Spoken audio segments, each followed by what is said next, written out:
Almost everything we know about Jesus is from the Bible.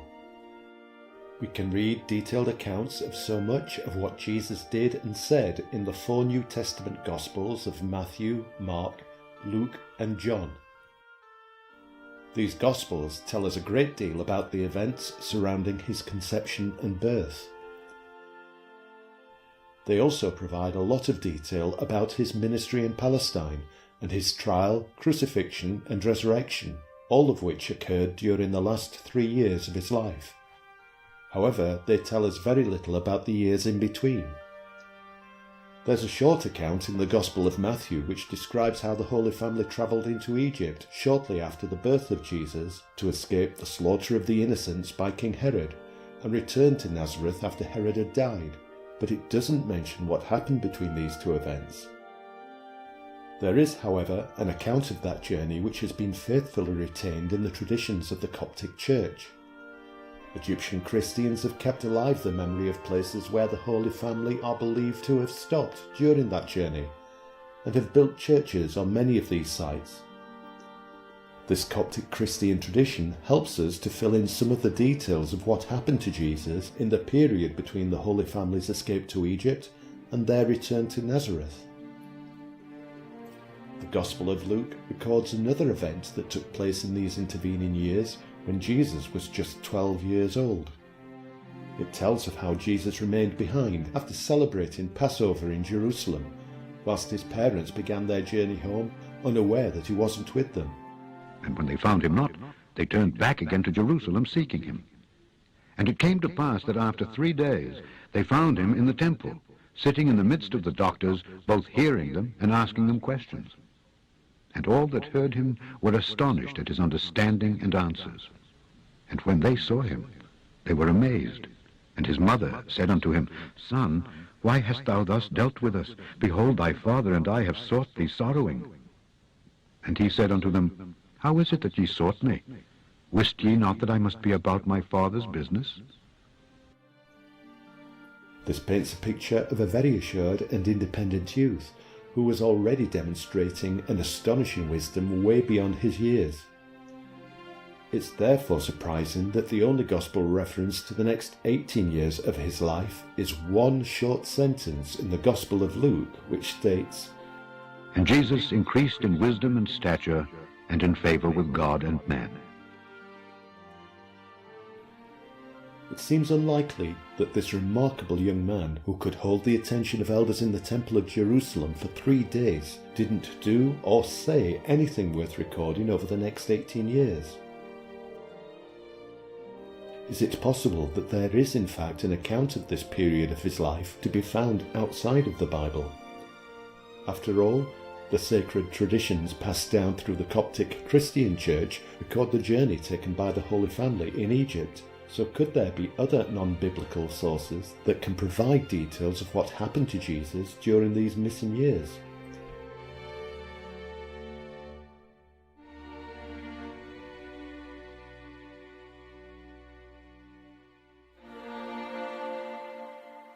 In 1887, a Russian explorer and writer named Nicholas Notovich made a remarkable discovery which appeared to throw a new light onto those missing years.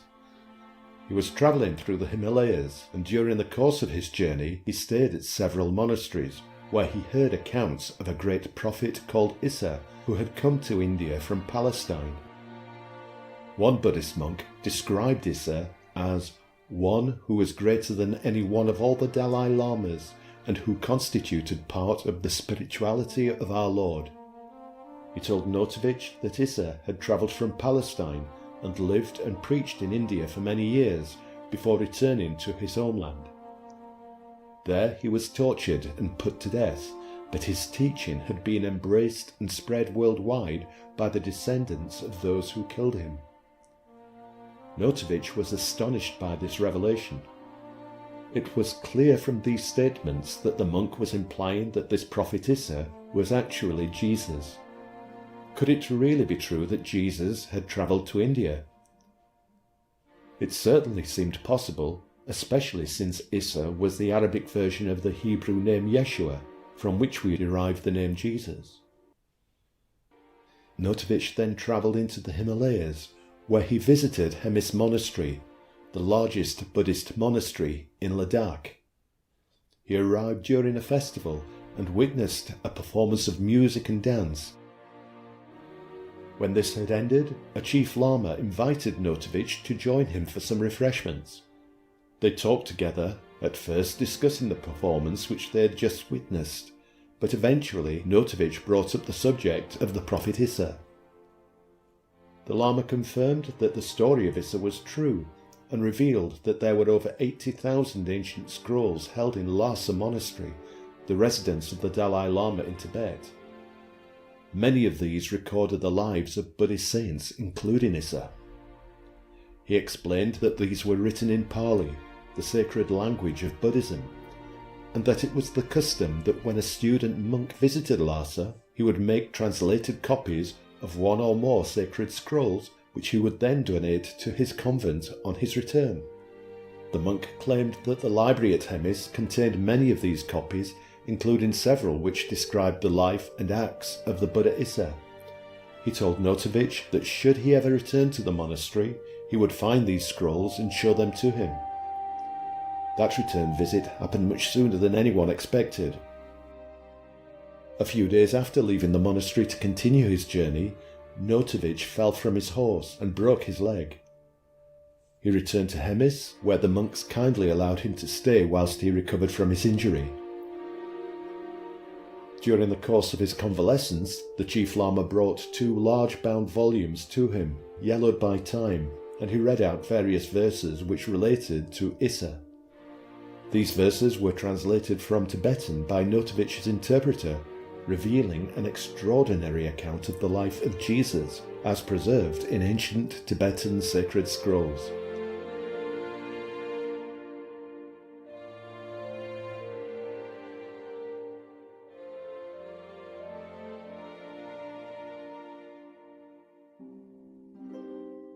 The documents told of how a divine child called Issa was born in Israel to devout parents. Throughout his childhood, he demonstrated a deep understanding and wisdom way beyond his tender years. When he reached the age of 13, an age when many Jewish males were traditionally betrothed, Issa was expected to take a wife. Rich and noble people began to call at his parents' house, wishing to make this remarkable child their son-in-law, but Issa was unwilling to marry. Instead, he secretly left his parents' house at night and joined a group of travelling merchants who had embarked on a long journey east. They were following an established overland trade route which connected Palestine with far distant countries such as Persia, India, and even China. Issa remained part of this group of travellers until they reached the Punjab in India, where he parted company with them. He was just 14 years old. His fame quickly grew as he travelled south beyond the Punjab before living for a time amongst Jain devotees. Just as in Palestine, word quickly spread about this extraordinary young man who was highly regarded and admired by those he lived amongst. Despite their pleas that he should remain with them, Issa left to continue on his journey east, stopping at Jagannath, which we now know today as Puri. There he was warmly welcomed by Brahmin priests and stayed in Jagannath for 6 years.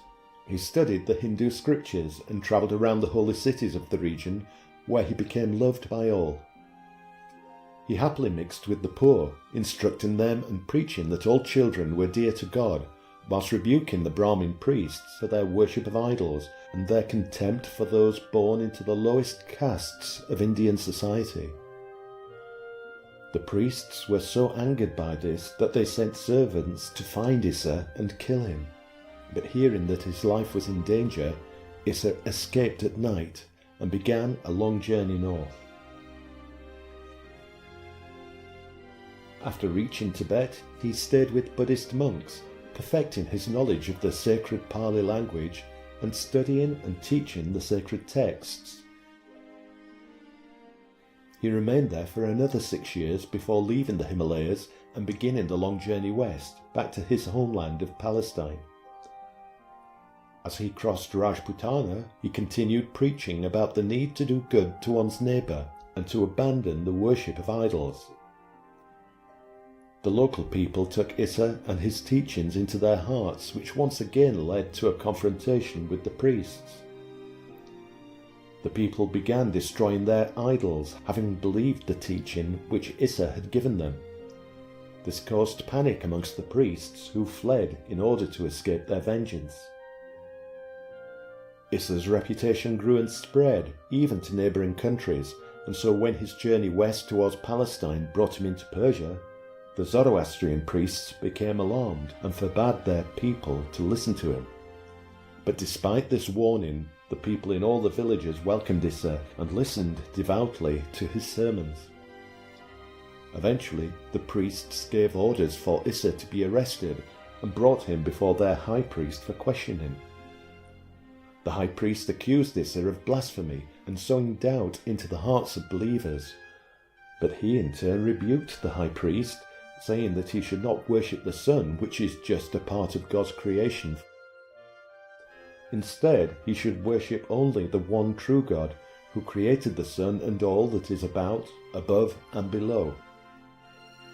Issa told the priests that by teaching their followers to worship the sun, which moves only according to the will of God, they were leading God's children astray. After hearing Issa speak, the priests decided not to punish him directly, but instead took him outside of the city walls, leaving him to the mercy of wild beasts. However, no harm came to Issa, and he continued his journey back to Palestine, arriving there in his 29th year. The next part of the story was apparently written some 3 to 4 years after the death of Issa. It was taken from accounts related by merchants who had come to India after travelling through Palestine. It described how he delivered his teaching to the Palestinian people, attracting thousands of followers until eventually the authorities became concerned at his popularity and decided to act.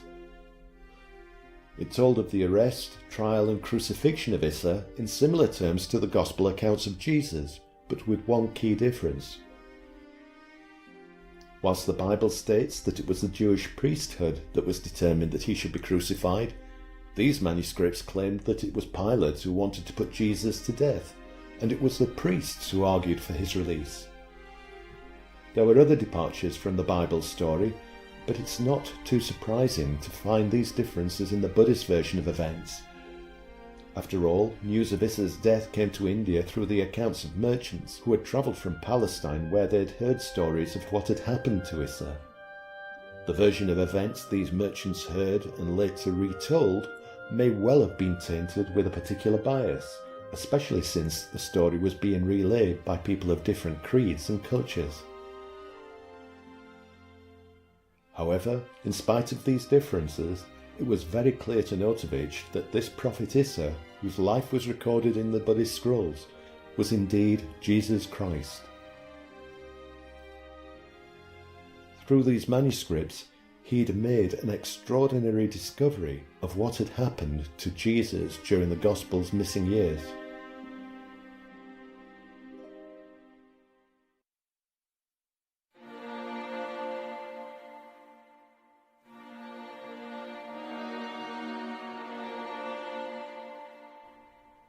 After Notovich had completed his journey, he wrote an account of his travels and his amazing discovery. He showed it to a cardinal in Rome, who tried to persuade Notovich to abandon his plans to publish the book by offering him money instead, an offer which he refused to accept. His book, The Unknown Life of Jesus Christ, was eventually published in France in 1894, and not surprisingly, it proved to be extremely controversial. Some alleged that Notovich had made up the story of Issa. Others claimed that the Buddhist accounts of the life of Jesus couldn't be trusted. And there were even those who claimed that Notovich hadn't travelled to Ladakh and questioned whether there was even a place called Hemis Monastery in the town of Leh. One of the most damning critiques of the book came in an article titled The Alleged Sojourn of Christ in India, written by Professor Max Muller of Oxford University, a renowned scholar with a keen interest in sacred texts from the East. Muller formed an initial impression that the book was a fraud, an impression that appeared to be confirmed when local English officers made on-the-spot inquiries in Ladakh on Muller's behalf. They reported that no Russian by the name of Notovich had passed through Leh, and there was no record of any traveller resting in Hemis Monastery while recovering from a broken leg. Another blow to Notovich's account came in 1896, when James Archibald Douglas, an English professor from the Government College in Agra, travelled to Hemis Monastery in order to check Notovich's claims. According to Douglas, the Chief Lama denied the existence of any manuscripts that mention the name of Issa, either in Hemis or any other Buddhist monastery. He also claimed that during his 15 years as Chief Lama in Hemis, a period which covered Notovich's visit, no one had been allowed to translate any of the monastery's manuscripts. Despite Notovich's robust attempts to defend his integrity, his reputation and the credibility of his book had both been severely damaged. Many years later, however, evidence to support his claims began to emerge when other travellers stayed at Hemis Monastery. In 1922, Swami Abhedananda, a disciple of the Indian saint Ramakrishna, left the United States where he had spent several years living and teaching, and he set out to cross the Himalayas on foot from Tibet to Kashmir. He stopped at Hemis Monastery, where the monks confirmed all the key details concerning Notovich's convalescence at Hemis. Like Notovich, he was shown a Tibetan manuscript which gave an account of the life of Issa, and he wrote down several passages from these documents, which he later published in a book written in Bengali, titled Journey into Kashmir and Tibet. Further corroboration of the Notovich account quickly followed. Professor Nicholas Roerich was a well-known Russian philosopher, writer and artist who extensively explored the Himalayas during the 1920s. During those travels, he came across the legend of Christ's visit to India on several occasions, and came across trees and ponds where Jesus is said to have stopped to rest during his travels, and a cave where he is believed to have meditated. These legends were confirmed by a chief lama at a monastery in Ladakh. There he was shown a manuscript containing many of the passages that Notovich and Abhedananda had recorded, as well as other texts, one of which told of how Jesus was welcomed to Tibet by a Buddhist sage named Mingtse, and how he taught and healed the sick in Ladakh. And a third confirmation of the existence of the scrolls came in 1939, when Gloria Gask, who was head of the International Fellowship of Faith, travelled to Tibet to study Buddhism with her friend Elizabeth Kaspari. Their journey took in Hemis Monastery, where they were warmly welcomed. During the course of their stay, the chief librarian brought out 3 parchment books protected between pieces of wood and wrapped in green, red, blue and gold brocade material. With great reverence, the chief librarian unwrapped one of the books and presented it to them, saying, "These books say your Jesus was here." He allowed the 2 astonished ladies to photograph him holding these sacred texts.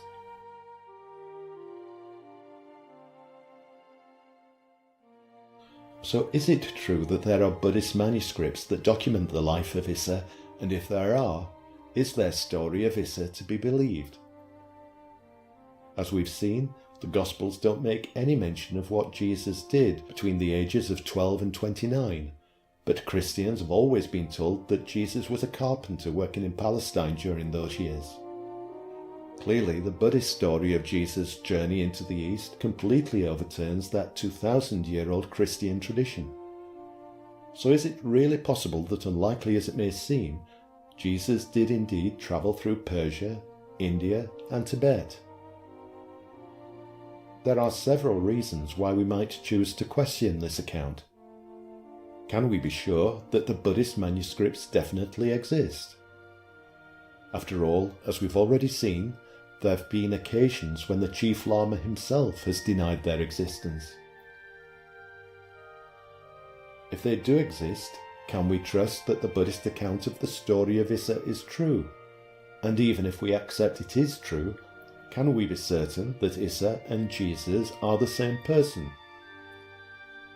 It's possible that the Buddhists mistakenly confused the stories of two different people, the Jesus we know from the Bible, and another completely different holy man from Palestine who perhaps travelled through India.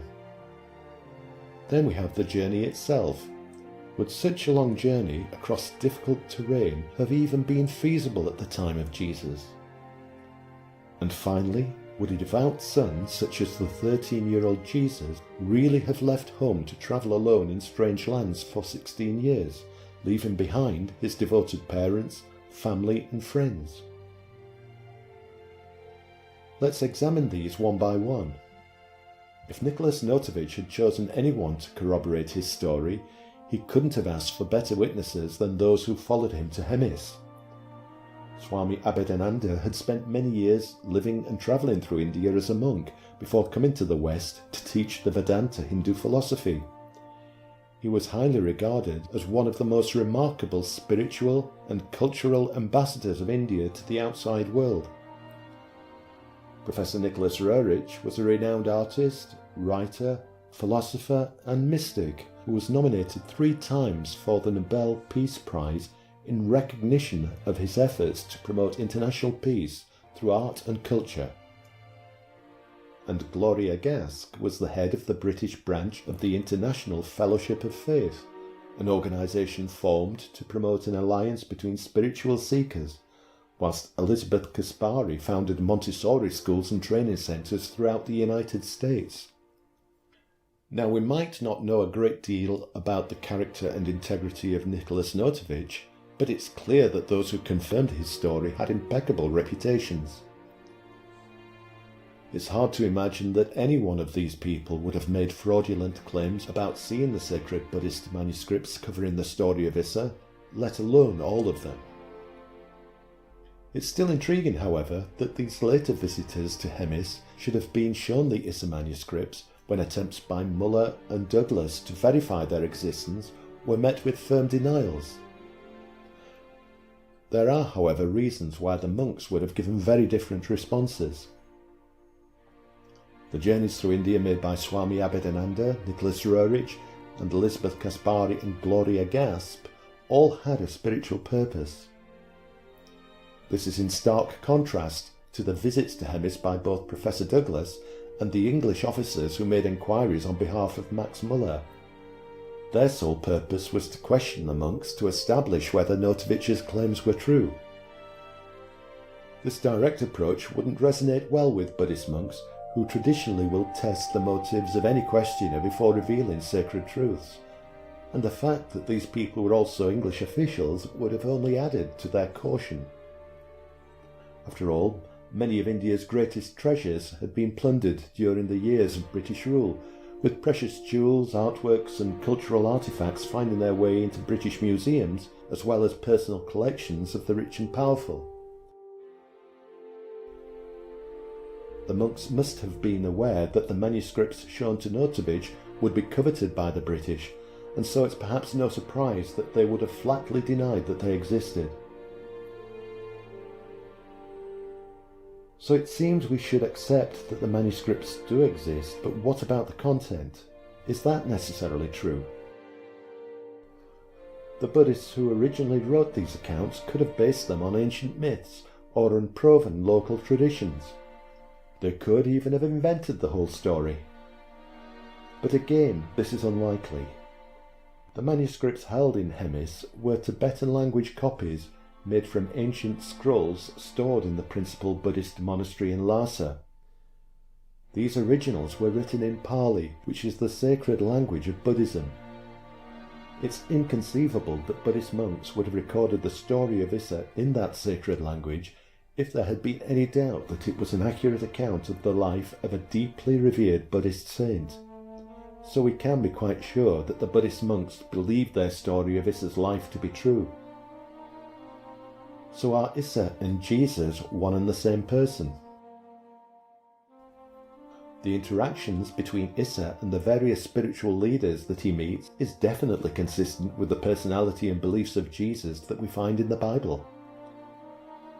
The Gospel of Matthew states that when Jesus was asked which is the greatest commandment, he replied, Thou shalt love the Lord thy God with all thy heart, and with all thy soul, and with all thy mind.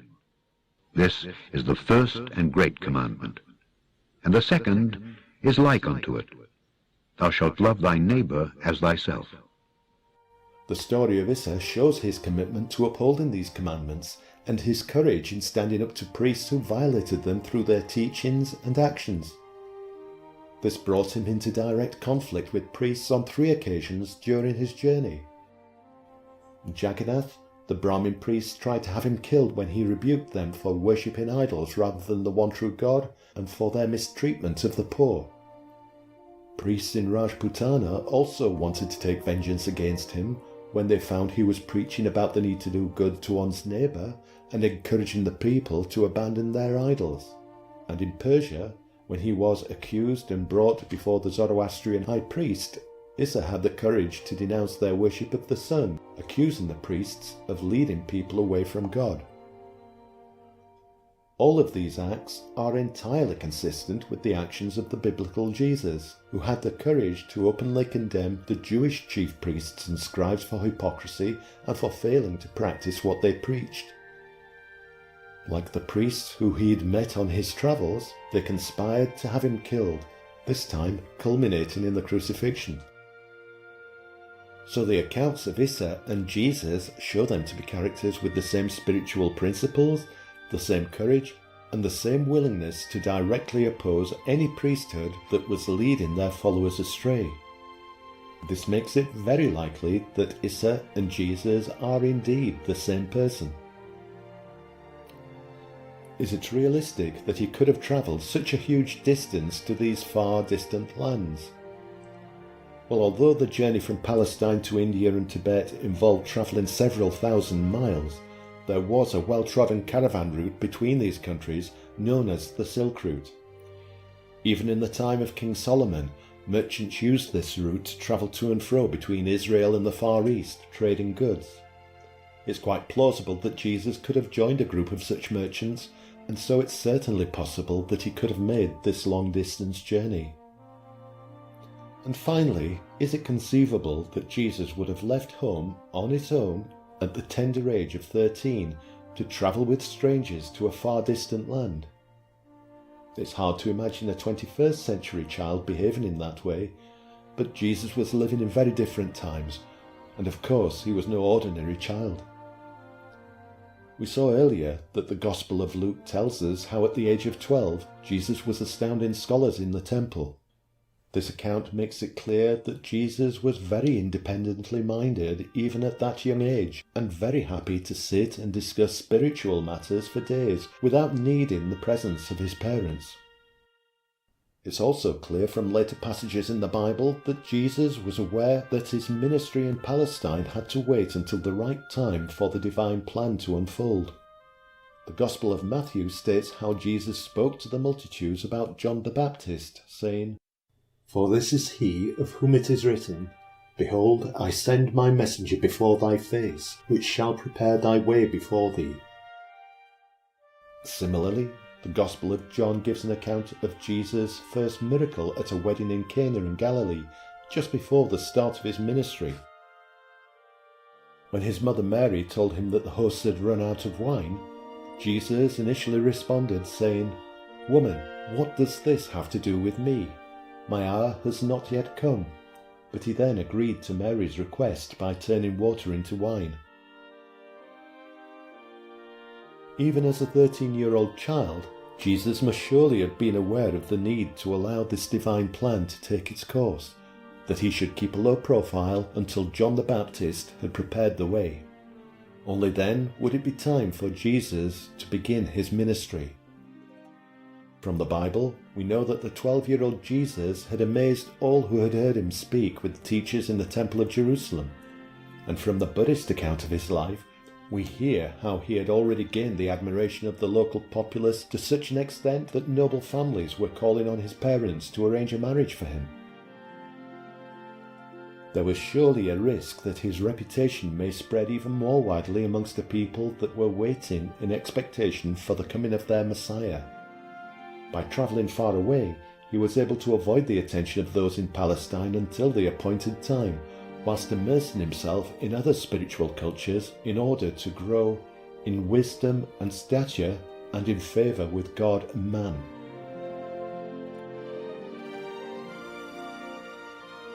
The evidence strongly suggests that the Buddhist account of the life of Issa is indeed a true account of the years which Jesus spent travelling in the East, and fills in the large gap in the biblical account of his life. But one mystery does remain, however. If this is true, why isn't this story taught to Christians? Catholic children have traditionally been raised to believe that theirs was the only true faith and that the religions followed in the East were pagan. It clearly would have been impossible for the Church to maintain that position whilst at the same time teaching that Jesus spent more than half his life living amongst the priests and followers of those religions. And of course, if the Vatican did know about his journey east, they certainly wouldn't have any wish to reveal it. There has, however, been a change in attitude amongst the church hierarchy in recent years. Indeed, in 2018, the Pope hosted a conference involving representatives of the Buddhist, Hindu, Sikh and Jain religions. He's urged Buddhists and Catholics to come closer to advance in knowledge of one another and in esteem for their respective spiritual traditions, and offer the world a witness to the values of justice, peace, and the defence of human dignity.